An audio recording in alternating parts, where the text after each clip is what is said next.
बता दूं कि 2017 में एक ट्रेलर आया मूवी का नाम था ग्रे स्टेट। अब इसमें क्या नया है? नया ये था कि जब ये मूवी रिलीज होने वाली थी उसके कुछ टाइम पहले ही डेविड क्लोरी को उसकी वाइफ और उसके बच्चे के साथ गोली मार दी गई। रीजन रहा होगा कि एक डायरेक्टर को उसकी बेटी और वाइफ के साथ मार दिया जाता है मूवी के रिलीज होने से पहले और वो मूवी नहीं बनती है। ऐसा क्या दिखाना चाहते थे डेविड उस मूवी के अंदर जो 2017 में आनी थी, लेकिन उसका ट्रेलर जरूर आया था और उस ट्रेलर के अंदर ऐसा कुछ दिखाया जरूर था जिसमें बताया गया था कि आने वाले टाइम के अंदर लोग एक दूसरे के पास जाने से थोड़ा डरेंगे, यानी कि सोशल डिस्टेंसिंग मेंटेन करेंगे। लोगों को एक घर में कैद कर दिया जाएगा, यानी कि लॉकडाउन होगा। ट्रांसपोर्ट सारी चीज़ें बंद कर दी जाएंगी और कैश बिल्कुल नहीं होगा। उनके बॉडी में एक चिप इंसर्ट की जाएगी, जो जितने भी ट्रांजेक्शन्स होंगे वो सब उस चिप से होंगे। ये तो सिर्फ एक ट्रेलर था जिसमें बताया गया था। बताना तो कुछ और चाहते थे, लेकिन उससे पहले ये मूवी और वो दोनों ही खत्म हो गए। 2017 में ही बिल गेट्स ने बोला था कि एक महामारी आने वाली है जिसके लिए हमें तैयार रहना चाहिए। और ठीक 18 अक्टूबर 2019 को बिल गेट्स ने एक मीटिंग में बोला कि अब जो वॉर होगी कंट्रीज के बीच में वो मशीन से नहीं होगी, वायरस से होगी। और अभी आप जानते ही बिल गेट्स को लेके क्या कंट्रोवर्सी चल रही है। आपको लग रहा होगा कि दो वीडियो का आपस में क्या कनेक्शन है। कुछ लोग समझ रहे होंगे, कुछ लोगों को समझ में नहीं आ रहा होगा। तो यहाँ पर एक यू टर्न आता है और मैं आपको ले जाता हूँ 1980 में। 1980 के अंदर एक ऑर्गेनाइजेशन बनी जिसका मेन मकसद था इस पूरी दुनिया में एक पावर होना, यानी कि पूरी दुनिया को एक पावर चलाना। और उस पावर को उन्होंने नाम दिया था न्यू वर्ल्ड ऑर्डर। ऑर्गेनाइजेशन में ज्यादा लोग नहीं थे, कोई सीक्रेट 100-150 लोग होंगे। और एक बहुत डरावने वाली बात इस ऑर्गेनाइजेशन की ये थी कि वो इस दुनिया की टोटल आबादी को 50 करोड़ में लाना चाह रहे थे, 50 करोड़ में। उनके टारगेट में थे वो देश जिसमें सबसे ज्यादा पॉपुलेशन है, जिसमें हमारा इंडिया भी होता है। सबके लिए उन्होंने एक प्लान बनाया जिसका नाम था MMP, mind control, money control, population control. Control यानी कि आदमी खुद से कुछ ना सोचे, जो वो चाहें वो आप सोचो, माइंड कंट्रोल। और ये किसके थ्रू होता? मास मीडिया के थ्रू। जो मीडिया में दिखाया जाएगा वो आदमी सोचेगा।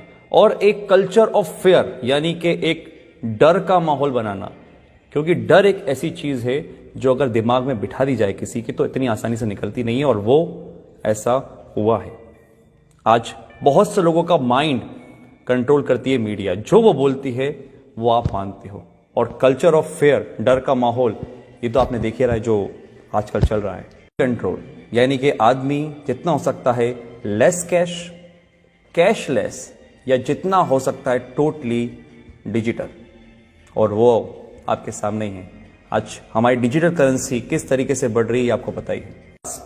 पॉपुलेशन कंट्रोल, और वो कैसे होगी? जिस देश की आबादी बहुत ज्यादा, जहां पे बहुत सारे लोग हैं, क्योंकि एक देश की ताकत उसके लोग ही होते हैं, वहां की पॉपुलेशन नहीं होती है। तो उस पॉपुलेशन को कम करना, और आप कम करने का मतलब आई थिंक तो समझ चुके होंगे कि मैं क्या बोलना चाह रहा हूं। इतनी बड़ी ऑर्गेनाइजेशन चला रहा है, कौन ये सब कर रहा है, ये सब आपको आने वाले टाइम में अंदर पता चल जाएगा। क्योंकि आने वाले टाइम में सिर्फ दो लोग रहेंगे, एक वो जो काम करेंगे, एक वो जो काम करवाएंगे। अगर मैं इसको स्ट्रेट फॉरवर्ड बोलूं तो राजा और गुलाम। एक वो लोग जो इस दुनिया पे राज करेंगे और एक वो लोग जो उन राज करने वालों की गुलामी करेंगे। ऑर्गेनाइजेशन का एक एजेंडा था, एजेंडा 21, यानी कि 2021 तक इस काम को पूरा करना। और 2020 जब से स्टार्ट हुआ है, आपको पता है सब क्या हो रहा है। लाखों लोग हैं जो समझ पा रहे हैं इस बातों को, लेकिन करोड़ लोग हैं जो इस बातों को नहीं समझ पा रहे। एजेंडा 21, 2021 तक इन काम को पूरा करना। और अगर सीरियसली इस बातों में कुछ भी सच्चाई है तो हम बहुत बड़े खतरे में गाइस।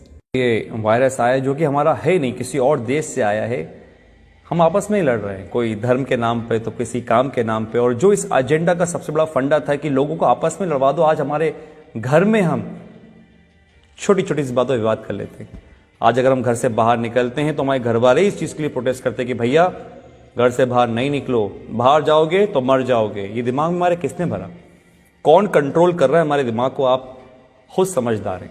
बहुत से लोग बोलेंगे कि यार ये तो कुछ कहानी जैसी लग रही है। तो कहानी सही, क्योंकि जो अभी मौजूदा हालात हैं कोरोना से लेकर, ये भी कोई फिल्म की स्टोरी से कम नहीं है, जो बढ़िया से स्क्रिप्ट करी गई है और बहुत अच्छी तरीके से प्ले हो रही है। मैं आता हूं अपनी पुरानी वाली बात पर कि जो सुबह मेरे साथ इंसिडेंट हुआ कि एक मध्य वर्ग का आदमी जो लोअर मिडिल क्लास है, जो शायद कुछ भी काम करके काम चला रहा था, वो मांगने को नहीं तैयार है। वो 3 दिन पुरानी रोटी खा लेकर चुप कर उठाकर, लेकिन वो मुझसे पैसे लेने को तैयार नहीं था। मैंने फोर्सफुली उसको पैसे लिए थे। ये हालात है। तो एक मैसेज तो ये है कि अगर आपके आसपास कोई देखे जो हो सकता है मजबूर हो लेकिन शर्म के मारे नहीं मांग पा रहा हो, तो उसकी आप जरूर मदद करिएगा। इतना तो हम लोग अंदाजा लगा लेते हैं कि कौन परेशान है कौन नहीं। दूसरी बात, अगर ये बात सही है कि जो 1980 में एक एजेंडा चला, एजेंडा 21, डर का बिजनेस, अगर ये सही है तो गाइस आप लोग समझिए, संदीप महेश्वरी, मिस्टर रॉय चौधरी, ऐसे बहुत से लोग हैं, बड़े बड़े डॉक्टर्स हैं जो आपको समझाने की कोशिश कर रहे हैं कि इसका मॉर्टेलिटी रेट बहुत कम है, 0.01%। 1000 में से एक इंसान मर रहा है, तो फिर किस बात का इतना हाहाकार मचा हुआ है? जस्ट बिकॉज ऑफ, क्योंकि हम जो न्यूज देखते हैं वो मीडिया से आ रही है। बात वही है, हमारे दिमाग को कंट्रोल करा जा रहा है, हमारे पैसों को कंट्रोल करा जा रहा है। आज हमारे पास इतनी आजादी नहीं है कि हम खुद का काम कर सकें।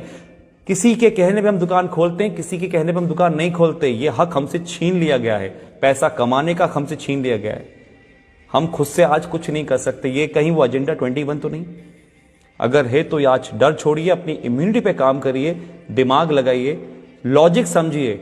मीडिया क्या बोलती है वो नहीं, आप ये समझिए कि दूसरे जो लोग, लाखों लोग समझ रहे हैं लॉजिकल बात को, उसको पकड़िए, ठंडे दिमाग से सोचिए और फिर फैसला कीजिए कि आपको क्या करना है। आप डरेंगे नहीं तो आप संभल जाएंगे, और अगर आप संभल गए तो ये देश बच जाएगा। Thank you.